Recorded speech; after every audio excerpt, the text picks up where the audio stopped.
ইউনিফর্মের এদিন ভূয়সী প্রশংসা করলেন তিনি। মঙ্গলবার প্রদীপ প্রজ্বলনের মধ্যে দিয়ে আগরতলা পঞ্চায়েত রাজ ট্রেনিং ইনস্টিটিউটে শুরু হলো জাতীয় ঐক্য বিষয়ক এক কর্মশালা। Open national service scheme unit এই কর্মশালার উদ্যোক্তা। 8 মে পর্যন্ত চলবে এই ওয়ার্কশপ। আনুষ্ঠানিক সূচনা করতে গিয়ে ত্রিপুরা কেন্দ্রীয় বিশ্ববিদ্যালয়ের উপাচার্য অধ্যাপক অরুণোদয় সাহা এনএসএস ইউনিটের ভূয়সী প্রশংসা করেন। পাশাপাশি নতুন প্রজন্মকেও ইউনিটের বিভিন্ন সমাজসেবামূলক কাজে এগিয়ে আসার জন্য পরামর্শ দিলেন তিনি।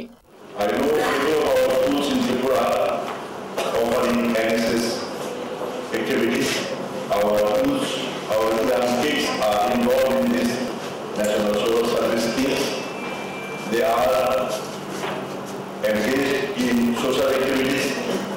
As you know, Tripura is heading in blood donations.